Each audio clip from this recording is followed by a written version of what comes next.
There's a fine line between fame and farce, and Meghan Markle just got dragged across in front of a live studio audience. Colin Jost, the straight-faced assassin of Saturday Night Live's Weekend Update, didn't just crack a few jokes about Meghan. He cracked open an entire narrative she spent years carefully constructing, and he did it in under 10 minutes. Now, to be fair, Joe has never been known to pull punches, but no one expected him to go this hard, especially not on a topic as touchy as the royal soap opera. What began as a cheeky jab about Meghan's media ventures quickly snowballed into one of the most ruthless comedic takedowns in recent memory.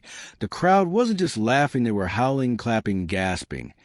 And across the internet, it was like someone had dropped a match in a room full of gasoline.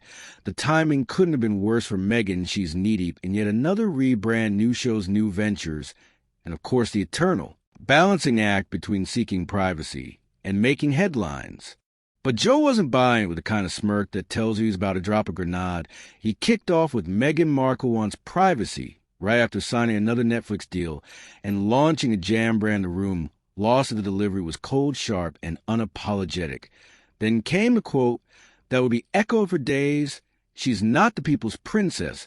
She's a PR princess, a wannabe Diana, with Wi-Fi brutal, viral, devastating. That one sentence captured what many have been whispering, but were too nervous to say out loud: the idea that Meghan had not just aligned herself with Diana's legacy, but was actively trying to become a rebooted version of her, without the sincerity, the struggle, or the heartbreak that made Diana beloved and the public. They ate it up. The crowd at SNL reacted instantly, but the real explosion happened online. Hashtags like Fake Diana and PR Princess lit up. Twitter memes spread like wildfire. Some of them funny, others downright mean. Meghan's face was plastered over reality. Show posters, talk show sets, even scenes from The Crown. The point wasn't just a laugh. It was to make it clear people were done pretending. And maybe, just maybe, the industry is too behind-the-scenes. Insiders in Hollywood weren't laughing quite as loudly. Executives at Netflix and Spotify, who bankrolled Meghan's creative ventures, reportedly took note. Some were rattled, others resigned, because when a mainstream comedy show lands punches this hard, and the public agrees, you've got a branding problem. One consultant summed it up with a phrase that started circulating in boardrooms the next day: Meghan fatigue. Now, this isn't about whether Meghan deserved the criticism. It's about perception, and perception, especially in showbiz, is everything. Joe's monologue didn't invent new criticism.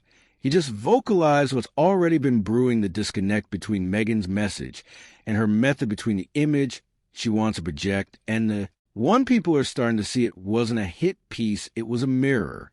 And when a joke this sharp goes viral, it stops being just comedy. It becomes commentary that reshapes how someone is viewed, not just by fans, but by the very institutions backing their rise. Meghan's brand isn't collapsing, but it's wobbling.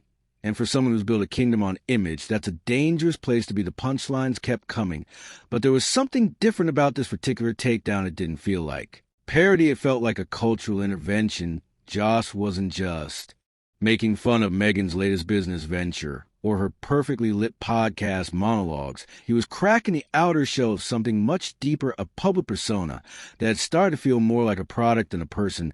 When Meghan first stepped onto the global stage, she had the world's curiosity on her side.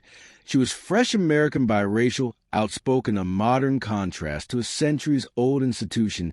She talked about mental health, feminism, freedom. She seemed like a disruption the monarchy needed, but somewhere along the way that narrative shifted. What began as a hopeful story of breaking barriers started to resemble a nonstop media campaign. Joe caught that, and he dragged it into the spotlight as mockery of her healing journey. Monologues hit a nerve. You left the palace because it was toxic, understandable.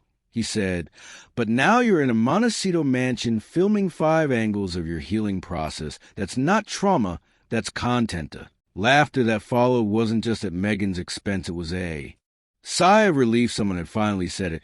And it wasn't just Meghan. Prince Harry caught strays too. Jod that America's trade deal with the UK should involve sending Harry and Meghan back. All Britain demands is that we keep these two. He deadpan, poking fun at how unpopular the couple had become even outside the UK.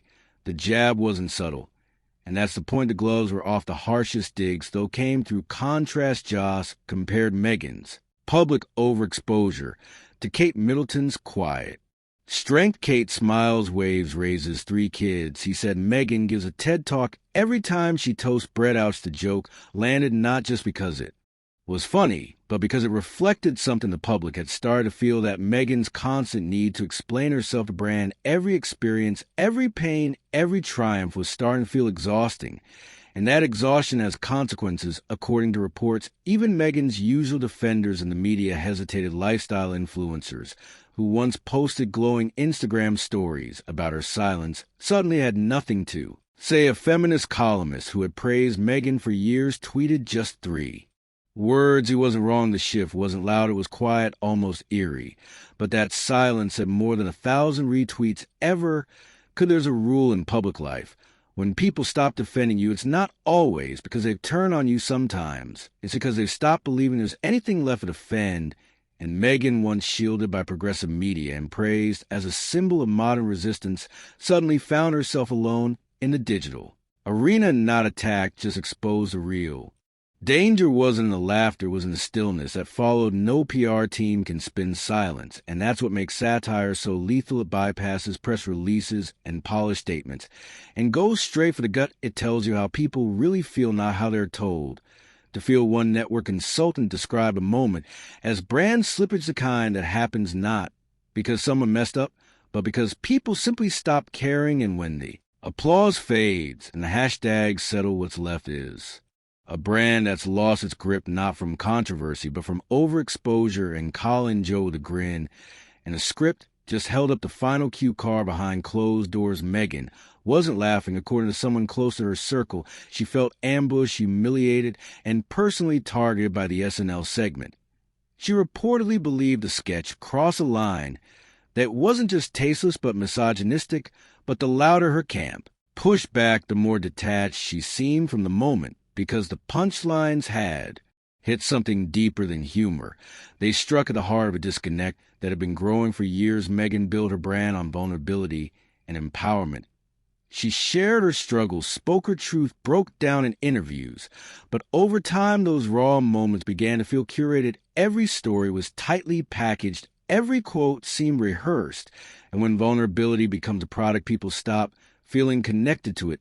They start seeing through it. That's what made Joe's roast so effective. He didn't attack Meghan's character. He attacked the illusion of authenticity by mocking the overly sentimental voiceovers and the endless cycle of media deals framed as healing. He peeled away the image. What was left wasn't a villain.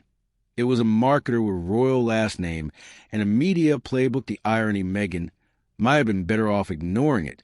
But by reacting, by making it known, she was hurt, frustrated, even angry. She did exactly what the public expected, reinforced the idea that criticism isn't allowed, that every joke is an attack, that every moment must be controlled, explained, sanitized. That instinct, the urge to defend every corner of her image, has become her biggest liability.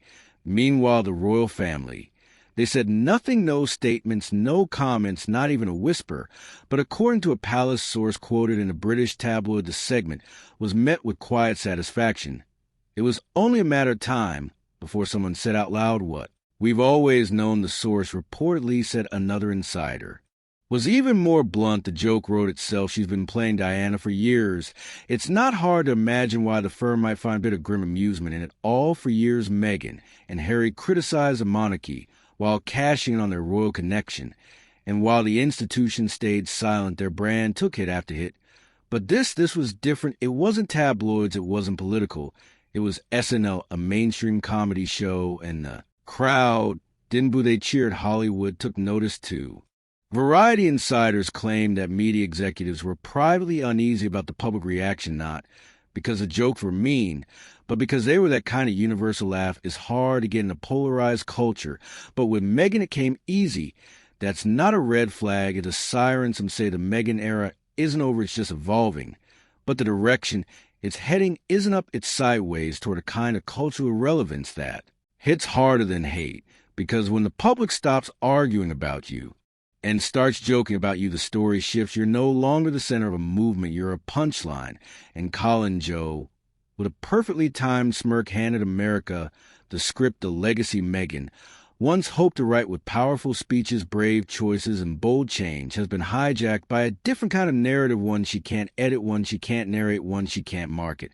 And perhaps for the first time in her carefully scripted public life, the final word didn't come from her. It came from a joke, and it landed.